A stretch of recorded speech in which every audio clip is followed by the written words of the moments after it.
Good afternoon, everyone, and thank you for joining us today. This is not being live streamed right now, but we are recording it. So we hope to post the link, the recording after the press conference.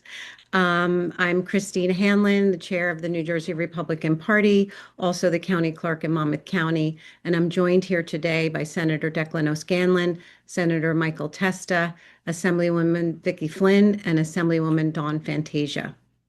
Election officials and Republicans have both warned for years that the New Jersey voter registration system has serious flaws, allowing non-citizens to register and vote in New Jersey elections.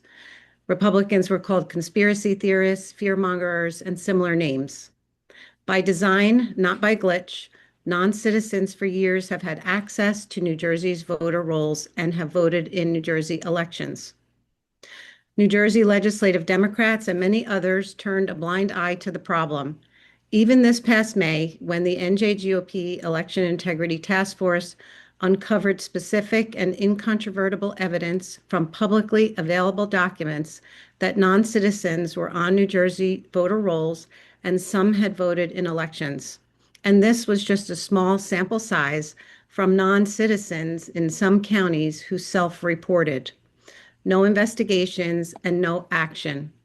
It appears that it was not until the Justice Department threatened criminal action against anyone who knowingly allowed non-U.S. citizens to vote or remain on the voter rolls did the Sherrill administration come forward to admit that roughly 6,600 non-citizens were erroneously registered to vote by New Jersey's motor vehicle system between June 2023 and June 2024, and that approximately 400 non-citizens had cast ballots.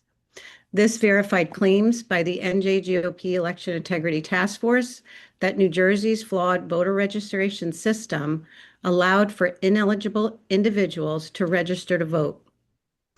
The governor blamed a software glitch during a limited one-year time period that allowed for this egregious violation. This statement, I believe, was ill-advised and likely erroneous. Our limited sampling of documents obtained through Open Public Records Act requests reveals that this one-year time period is not the only time period non-citizens had access to New Jersey's voter rolls. Here are just a few examples, and I won't give names. An individual with the initials KB registered to vote via Motor Vehicle Commission on April 29th, 2023, prior to the June 2023 date that Governor Sherrill referred to. An individual with the initials EL registered through motor vehicle on March 1st, 2022. An individual with the initials AM registered to vote prior to 2000 and had a record of voting between November of 2000 and November of 2022. Individual with the initials BYM registered to vote on January 7th, 2019 and voted in subsequent elections. An individual with the initials CR registered to vote on October 28th, 2020. A non-citizen with the initials EG registered to vote January 5th, 2022, and an individual with the initials TZ registered to vote October 10th, 2020. I only mention these specific instances because too many are already treating this as a case closed, nothing to see here situation. If my team can uncover these records about non-citizens from publicly available documents, there is no excuse for not conducting a full and complete analysis of New Jersey's voter rolls to determine how many non-citizens are currently on the voter rolls, how many voted, and in which elections. The public and candidates need and deserve to know all of the facts. We are already hearing from our colleagues on the other side of the aisle that voter fraud is still rare. It was only 400 ballots. It was only 1 year. It was only 6,600. How many is too many? We have many elections in New Jersey that just come down to a small number of votes. And I know many have already talked about legislative elections. But when you look at local elections in the year 2023, Fairhaven Council, 7 votes. Cresskill Council, 12 votes. Middletown Mayor, 27 votes. Parsippany Troy Hills Council, 2 votes. Atlantic Highlands Mayor, 5 votes. Oradell Council, 17 votes, and the list goes on. For years, New Jersey has had a system by design with no proper verification process that has allowed for this massive problem to happen. Time and time again, election officials were told that New Jersey's verification system is the honor system only. What's worse, once a person is on the voter rolls, county clerks are required by law to send sample ballots informing voters about elections and where their polling locations are. And some counties even send individuals on the voter rolls mail-in ballot applications encouraging them to vote. It's time to ask more questions, request more documents, conduct investigations, pull back the curtain. This is the biggest election integrity issue of our time, and it must be rectified to safeguard our elections. I will now turn things over to Senator Declan O'Scanlan. Thank you, Madam Clerk. Appreciate that and your efforts on this, which have been ongoing for years. I do want to start by saying to everyone on the call, first, thank you for being here. But there are only Republicans on this call, not because this is a partisan issue. This is something every single voter in New Jersey needs to care about. And we should have support from both sides of the aisle for the very simple things that Republicans are asking for. Secondarily, Clerk Hanlon isn't just the clerk in Monmouth County, isn't just the Republican chairwoman. She's one of the most respected election officials in the state of New Jersey. When she says this is a big problem, and also she's not a demagogue. She's not one of these people that blames every loss of voter fraud, et cetera. She defends the system where it's due. She's not a demagogue. When she says there's a problem, it means that something serious is going on. And we now, according to her, there has been an ongoing problem. We now see the tip of the evidence of our New Jersey's votergate. That having been said, Republicans are calling for a few basic things. First off, within the bounds of federal law, we should try to figure out a way to pause registrations that are ongoing today on these same systems where we still believe there are problems. That's item number one. Item number two, there should be immediate hearings to get to the bottom of this. The legislature needs to care about this and finally take action and stop making things worse. We just passed a bill recently that would take voter registration from being an opt-in to an opt-out. Everyone would automatically be registered to vote. Imagine the compounding of this problem if we go down that path without fixing these systems.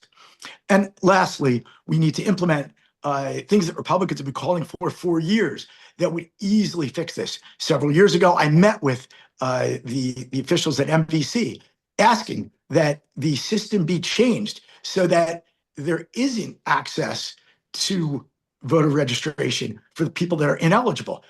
In this day and age, technologically, it's absolutely simple and could have happened.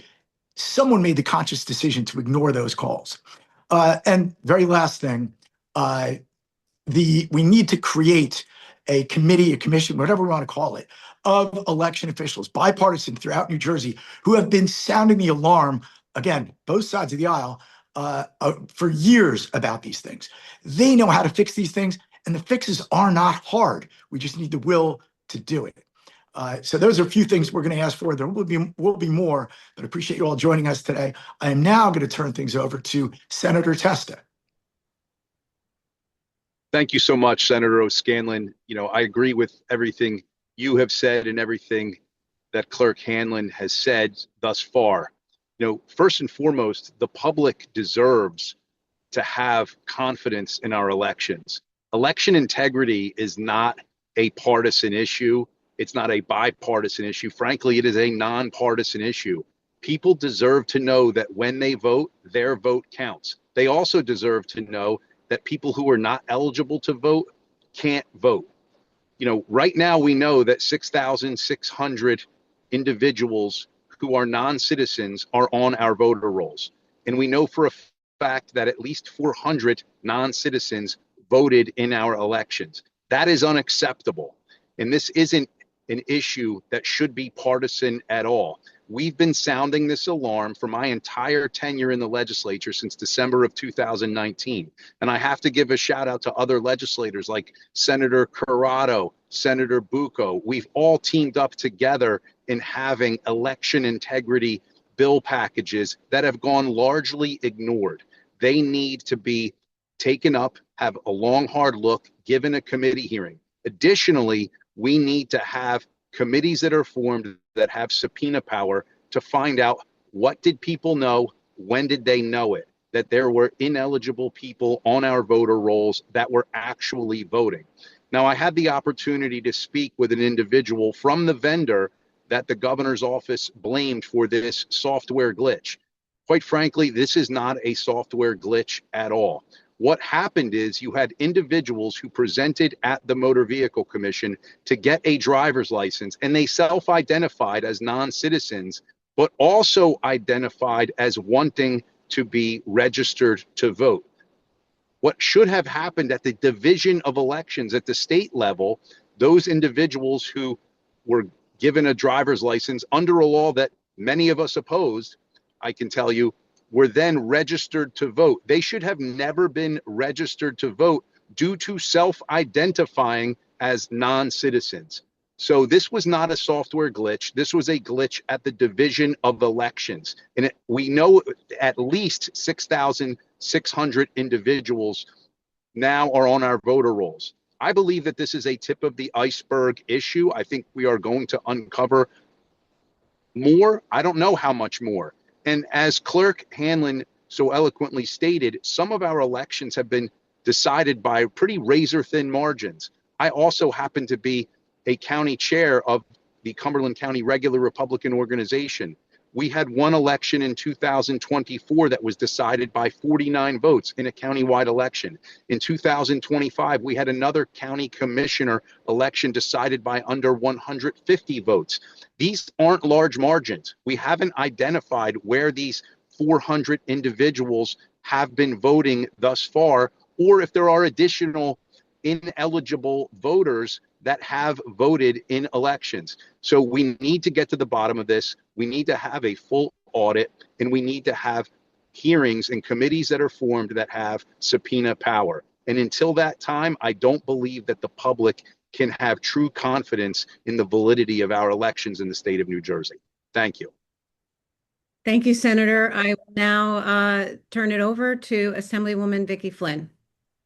Thank you, Chairwoman, and thank you for having us here. This is an issue that the Republican Assembly Caucus has been a leader on, as well as the Senate, as Senator Testa said. Like Chairman Hanlon mentioned, there are several examples that we now know of where non-citizens were registered to vote, and we have a Democratic governor saying that. For me, this issue first came to my attention shortly after I was sworn in to be a member of the General Assembly. A non-citizen constituent came to my office in 2022, outside of the 2023 sampling discussed by Governor Sherrill. And this constituent, after obtaining a New Jersey's driver's license, discovered he had been registered to vote. And he did exactly what an honest person would do. He came forward. He knew he wasn't eligible. He never intended to be registered to vote. And quite honestly, he shouldn't have been placed in that position by our state government. And we now know and now suggest he was. No one who is lawfully navigating our immigration system should have to worry that a government error will register them to vote. It's unfair to them. And as my colleagues in the Senate and Chairwoman Hanlon said, it's unfair to every New Jersey voter. And those who have said it's rare to us that this happens should want to fix it immediately. I'm really upset that none of our Democratic colleagues are coming forward and asking for this type of relief. No one has come forward and said, this is how we're going to fix it. No one is coming forward and saying there should be an audit. They just say, is it really enough to matter? Well, for Declan, Jerry, and me, it was enough for that one constituent who came forward. And we introduced legislation back in 2022 requiring an independent audit of voter registrations generated through the motor vehicle process. We weren't trying to score political points. We just wanted to make sure that these election rolls, our voter rolls, were accurate, and to protect non-citizens from government error and strengthen confidence in our elections. But we were told there was nothing to investigate. We've all been mocked for asking for audits, and we've been mocked most recently. A lot of us have stood up on the floor and said, why don't we do something about voter ID? That seems to be an 80-20 issue. And we're told no.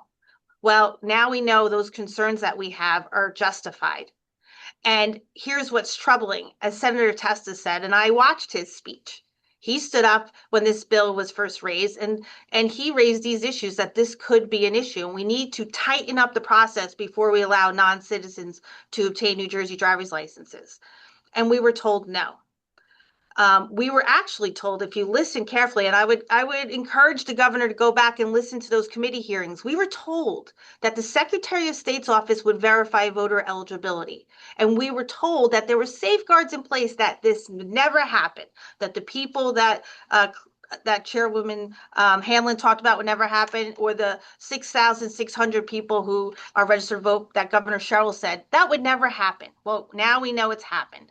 And Governor Sherrill decided to place responsibility on the motor vehicle vendors, not motor vehicle, the vendors, on former Governor Murphy and even President Trump. What was absent was any meaningful discussion of the Secretary of State's office in this role. I mean, when they saw that this happened, why didn't they do an audit? I assumed if one was done, that would have been brought up the other day, and it wasn't. We are really, this is why I expect from the governor a more complete accounting before you come out, drop a bomb like this and say, we're going to hand it off to a law firm to do an investigation and run away.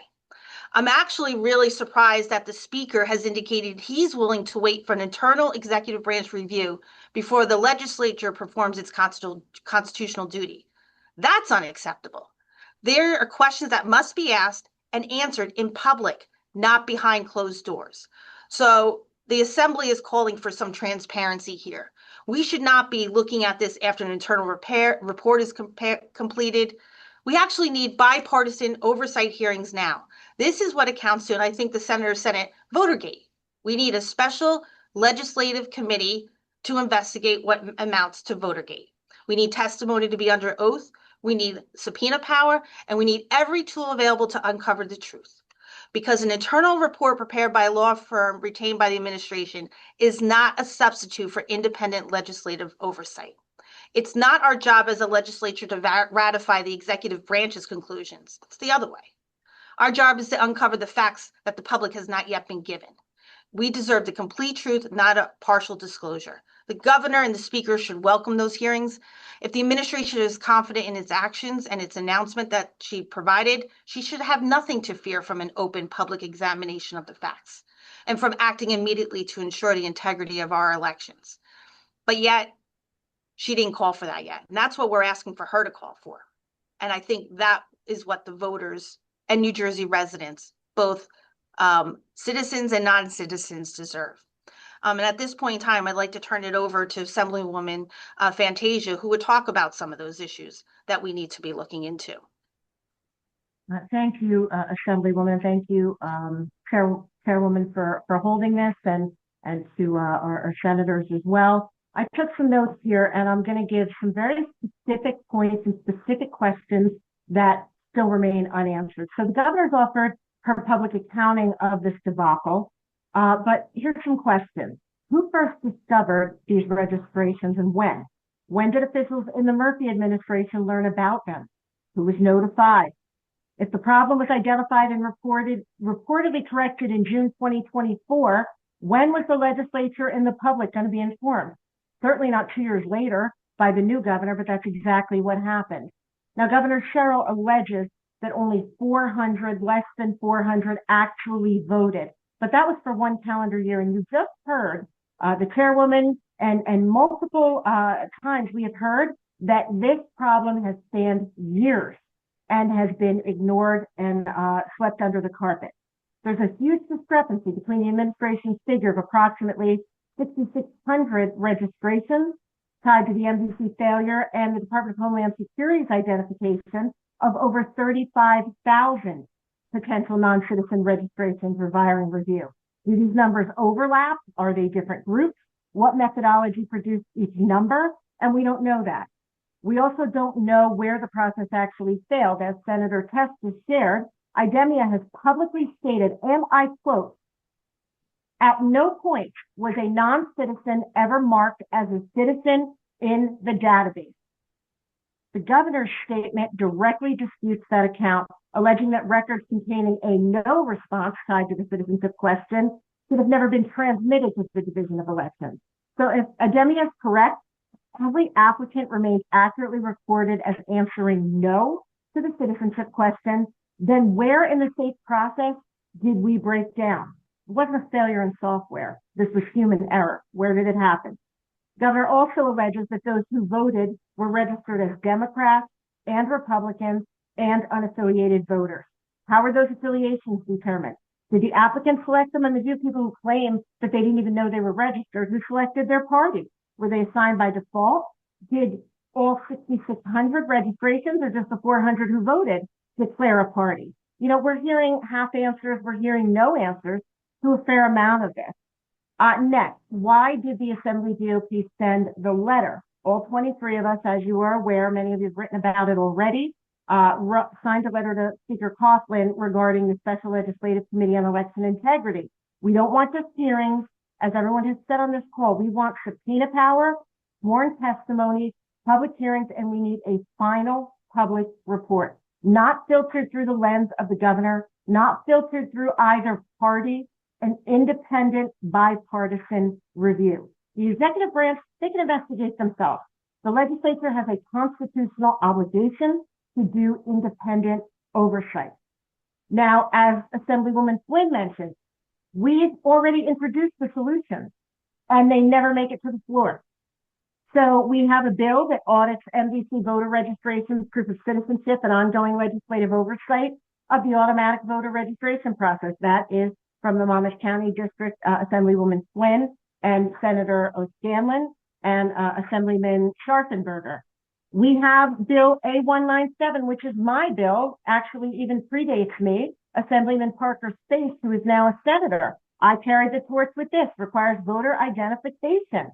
And when I stood up on the floor, and mind you, that bill also allows for provisional ballots for those where there's no question, just so we don't disenfranchise anyone, I was shut down immediately on this 80-20 issue.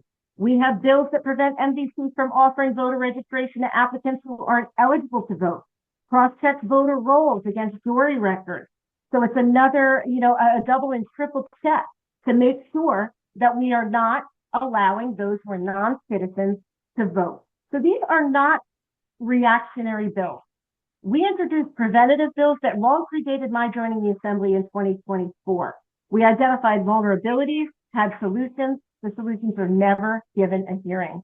But in closing, I want to be clear about my perspective on this, that this is an election integrity issue, it's a government accountability issue, and immigration attorneys have pointed this out. This is a legal immigration issue because when government fails, there's real consequences.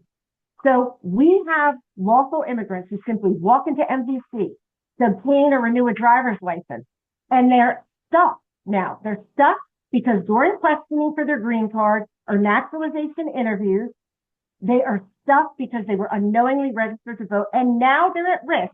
And we are being told by attorneys across the state, these people are at risk of deportation for what the state of New Jersey did.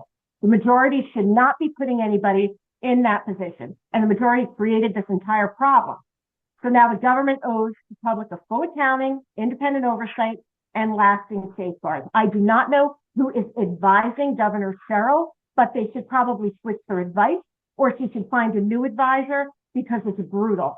We need these hearings to protect lawful immigrants, to protect the vote of every single citizen in every locality, municipality, county, district, statewide, and even the nation. We've had enough time to come to the table together as a bipartisan effort to get to the bottom of this and stop any semblance of voter fraud. Thank you for coming today. Thank you, Assemblywoman. Thank you, Senators and Assemblywomen. I will now open it up for questions. I think if you raise your hand, we can look to see if anyone has questions.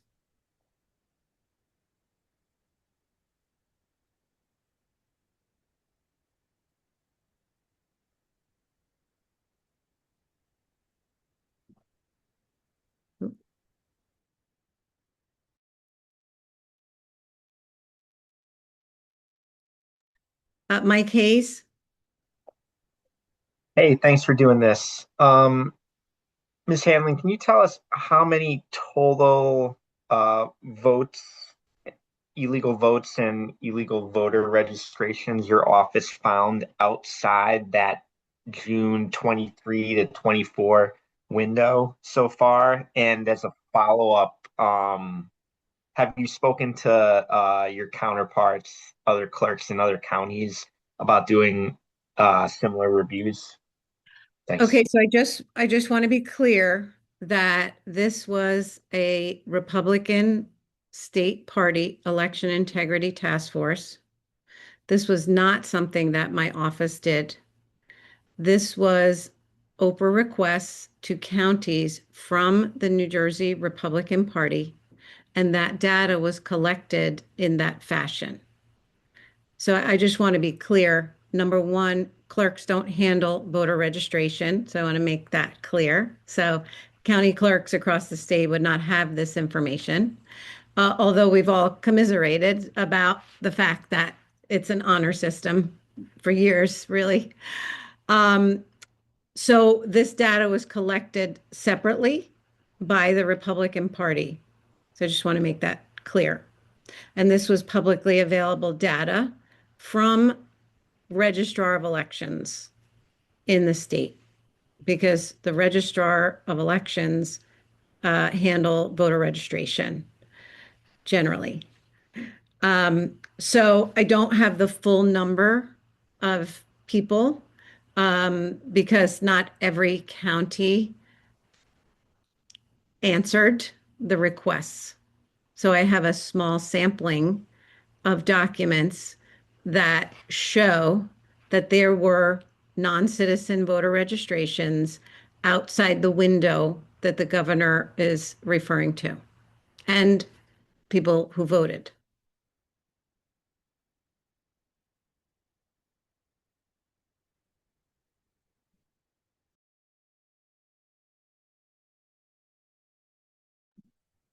Jane, Tim? Hi, thanks for doing this again, Jane Tim, NBC. I was curious, is there a way to tell if you mentioned many close elections? Is there a way to tell if these registrations were outcome determinative, or once they're counted, are they sort of are votes split from registrations in that way? So I can answer that. We don't know. And this is one of the things that we're asking for, that the public needs to know.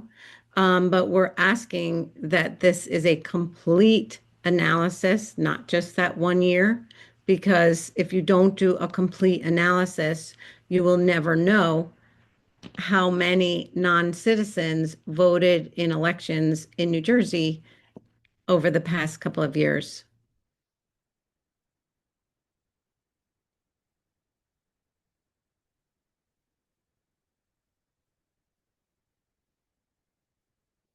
Do we have any other questions? Yeah, Jelani Gibson, NJGOP. Jelani Gibson, NJ.com. Yeah, hi, Jelani Gibson from NJ.com here. Could you tell us more about the records request? What exactly did you ask, and what was your methodology in determining that the non-citizens had voted? And can you release any of the public records requests? Well, they are available to the public. These were individuals who were non-citizens who self-reported and made requests to come off the voter rolls. And this was the only way of knowing that, at least for an outsider making requests, that there were non-citizens on the voter rolls, because the public is not able to tell who's a non-citizen and who's not. This is something that the Secretary of State's office would know. This is information that comes through motor vehicle.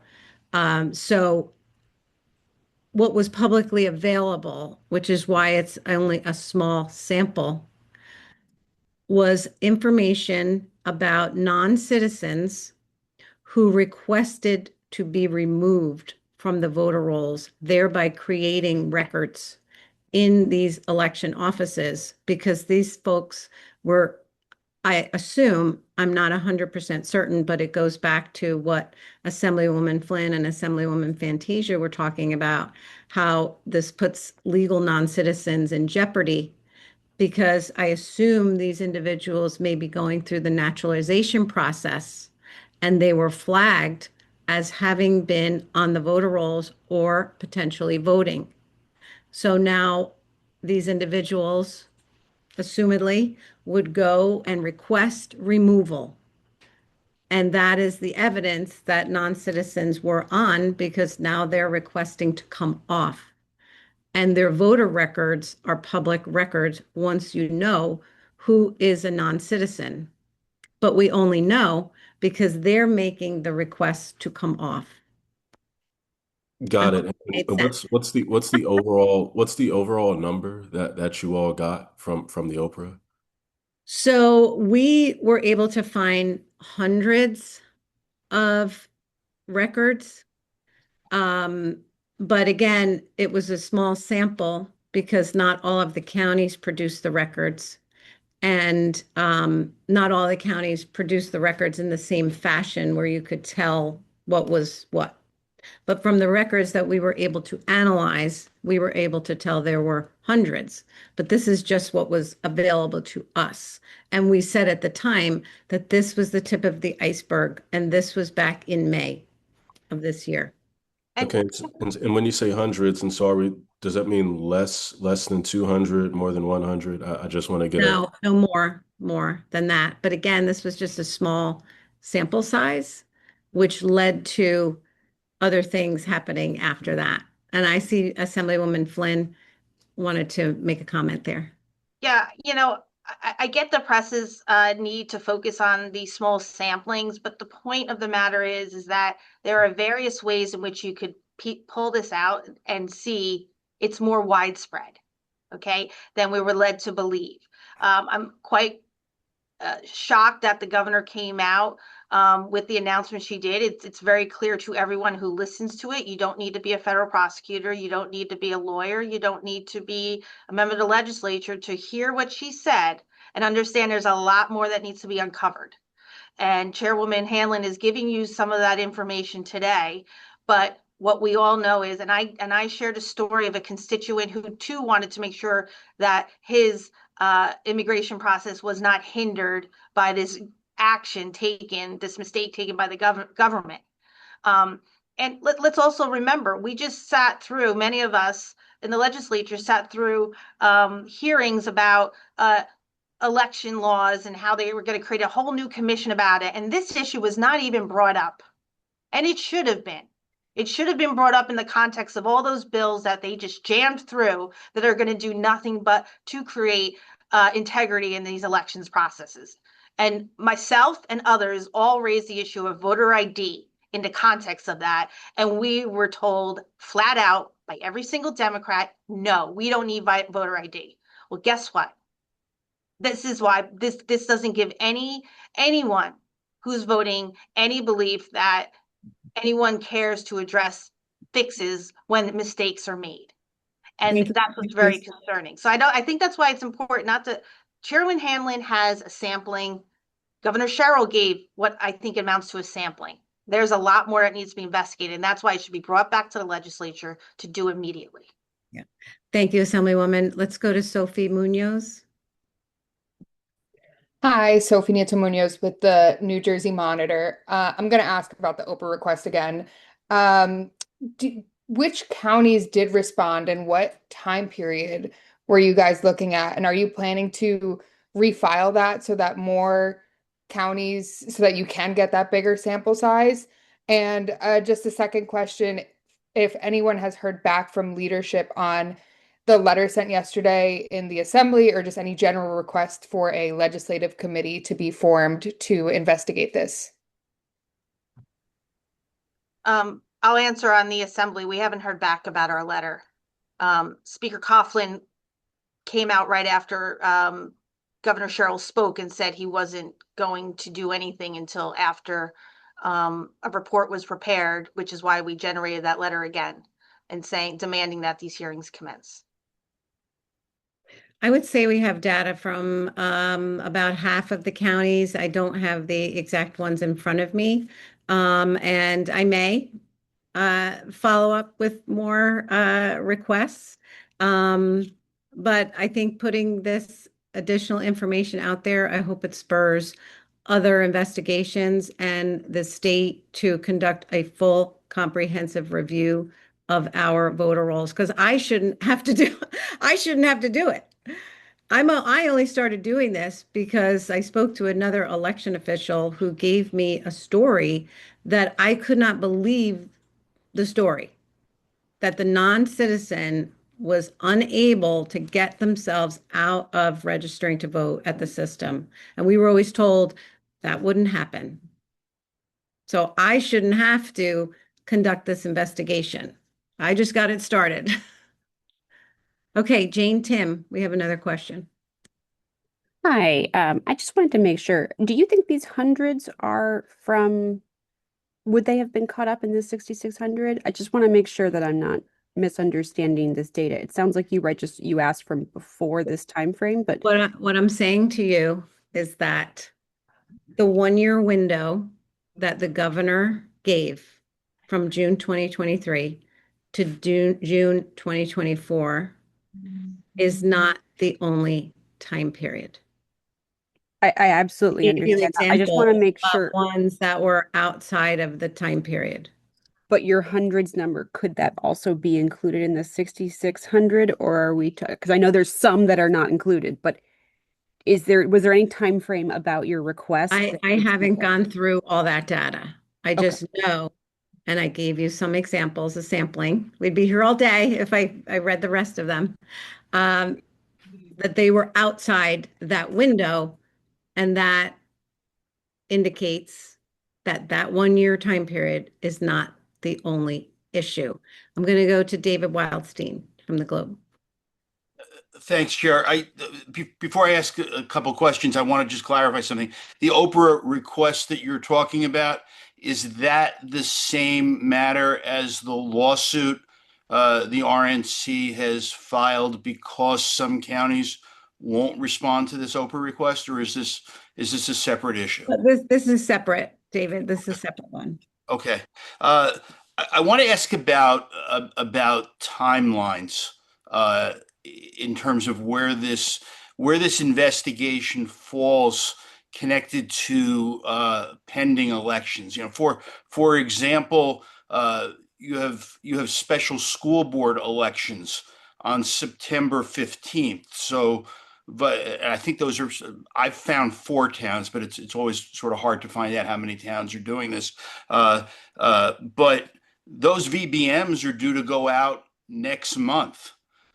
Should the special school board meeting elections for September 15th be delayed until there's clarity that everybody who might be voting in those elections are properly registered, and that the statewide voter registration system in those towns have been corrected? One of our Assemblywomen, would you like to handle that one?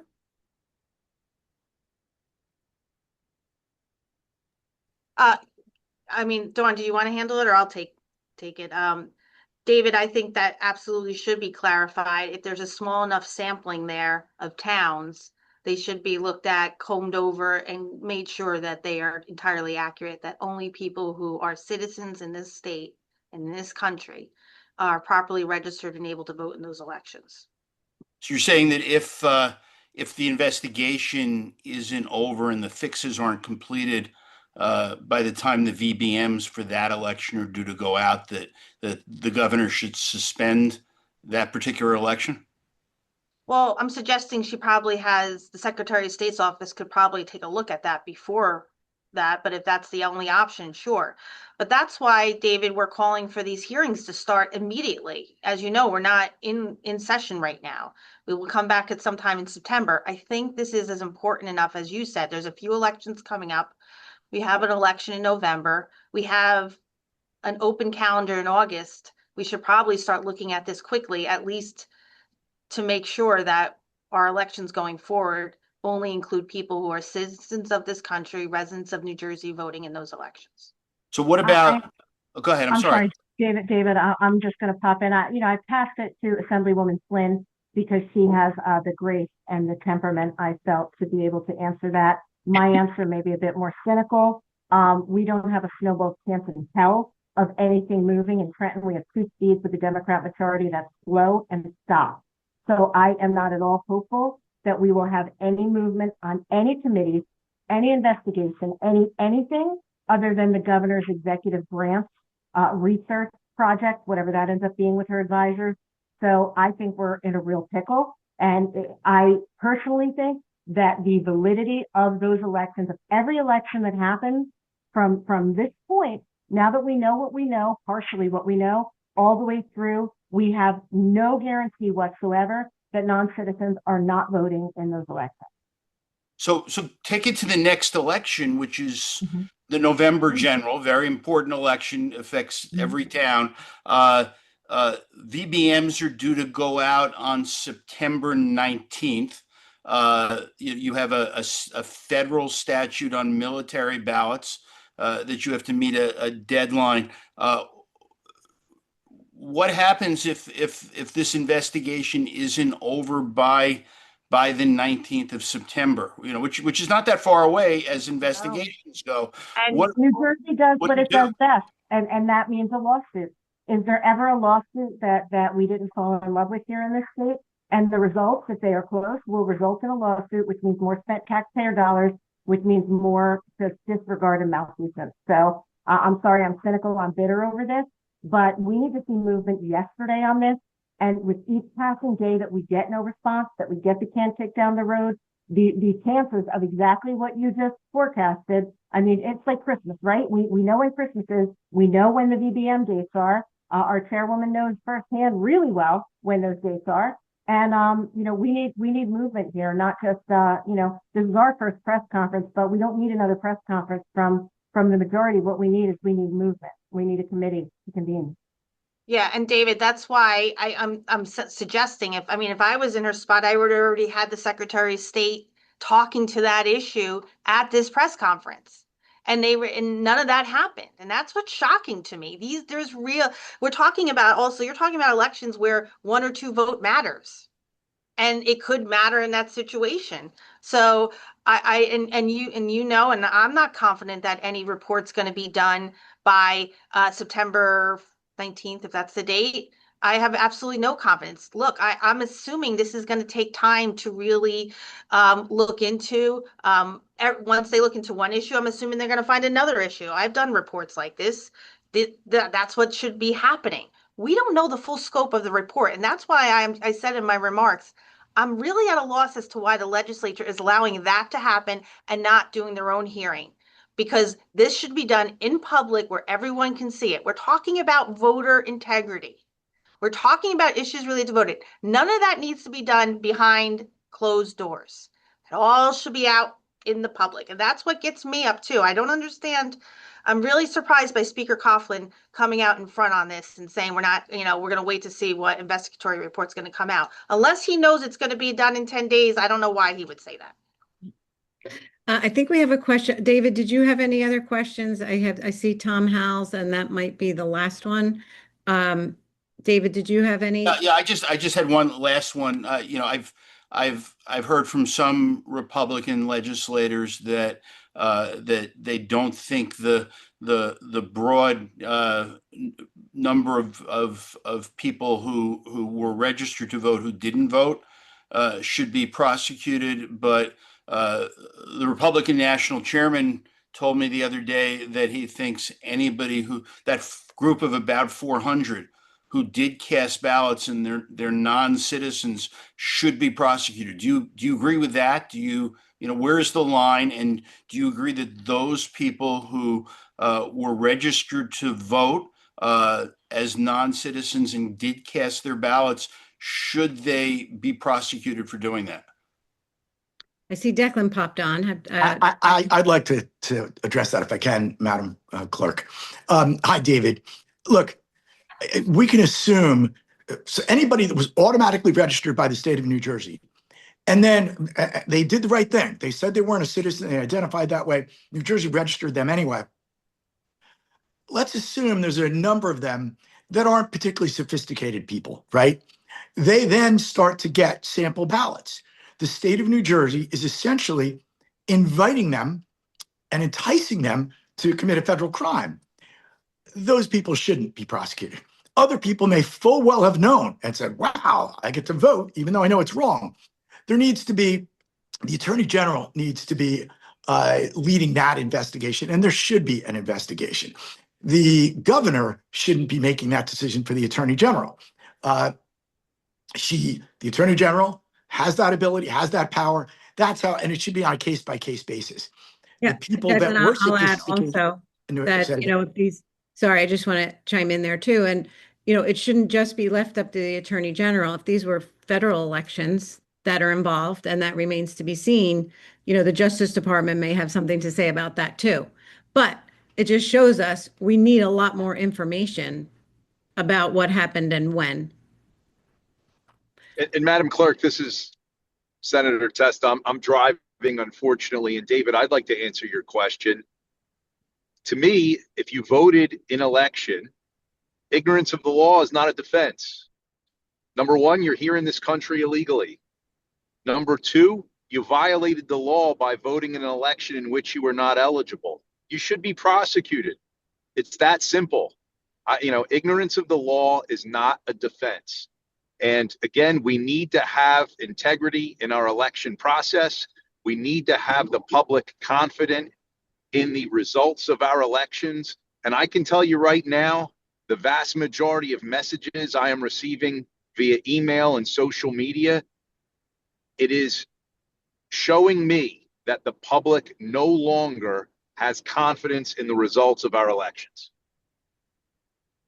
Agreed 100%, Senator Testa. I am with you on that issue. Chair, I have one more, but I see some people are waiting. Do you want me to get back in line, or should I? Well, we were going to cut you off. Whatever you want, whatever you want. All right, let's do two, and then we'll get back to David. I can't really see whose hands up right now, but I think I saw Tom Howells.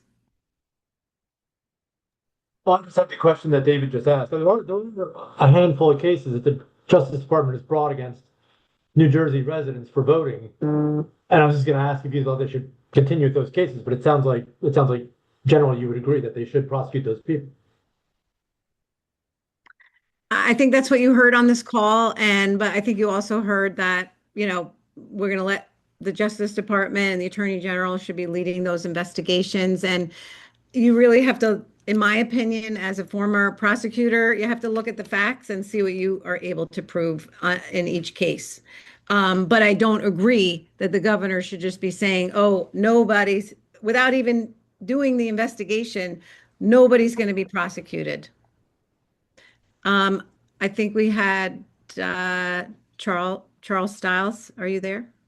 I am. Thank you. Sorry to put my hand up so late. I was just figuring out the technology. We're going to let you in. All right, good. Thanks. Really quickly, I mean, President Trump has already used this controversy on social media to promote passage of the SAVE Act. He's and we expect more from the national Republicans. But his seizing on this, does this make it, you have a separate issue, you want to have an inquiry, you want to have an investigation here in Trenton. Does his seizing on this, trumpeting this, does this make it more difficult for you because, as Republicans, because of his visibility on this? I'm just wondering how you see him, whether he makes life more difficult for you in some sense, politically. Absolutely not. The president has been championing the issue of voter ID, passing the SAVE Act. This is an investigation that needs to happen, that is not partisan at all. Everyone should care that our voter rolls in New Jersey are vulnerable. And I think it is tough to say, oh, does the president making it difficult for you? He's shining a light on a problem that we have all been saying for many years exists. So I don't believe so.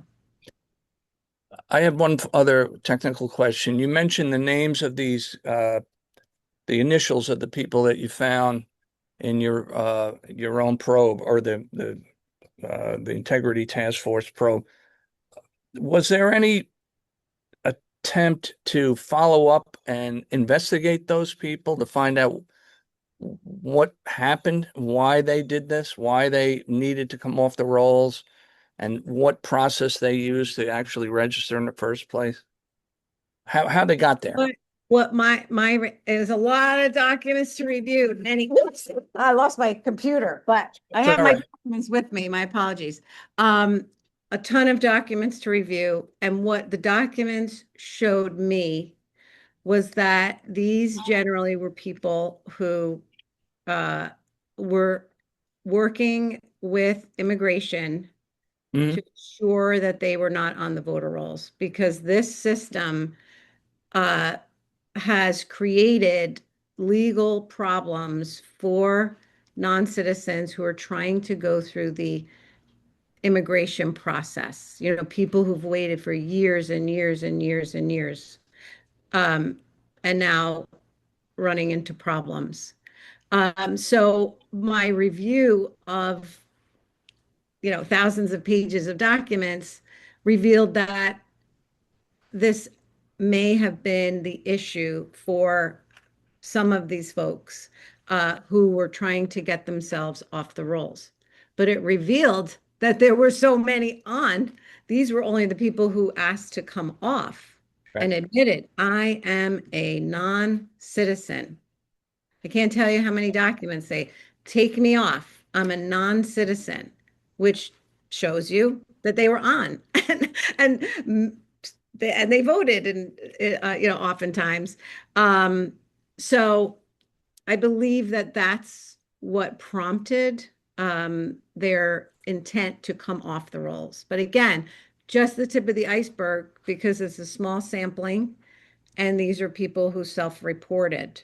There would have been no way for me to find out any other information, because records were created because they self-reported. So I think, David, you had one more question, and I think we're going to wrap up. Yes, thanks, Chair.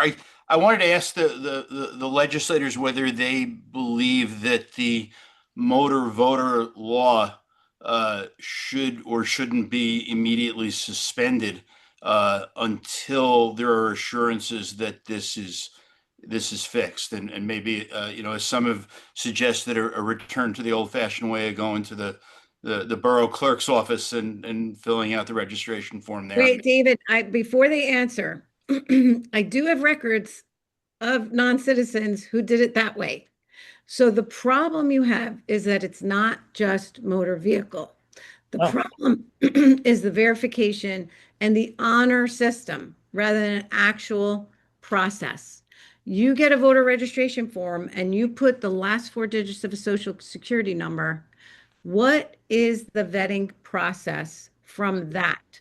So going back to the paper doesn't necessarily solve the problem. And I'll turn it over to the legislators. I'll chime in. Oh, go ahead. No, I'll defer to Dawn. Absolutely. You go first. Thanks, Declan. Yes, I think it completely needs to be halted immediately. And I think it's going to be quite a while before we could trust that that system is working the way it was intended to work, whether you thought the system should work at all that way. And, just to piggyback really quickly regarding the honor system, what we're hearing a lot on this call, not from you specifically, David, but from other members of the press, very caught up on the numbers. Well, is it a few? Is it this many? Is it whatever? How many is too many? The system is broken, which allowed this to happen. So we don't even know. We don't even know if this is totality, if this is 1%, if this is 99%. We don't know, but we do know it's indicative of a broken system. It's like being a little pregnant. No, the state is pregnant with this fraud, right? It can't be a little bit.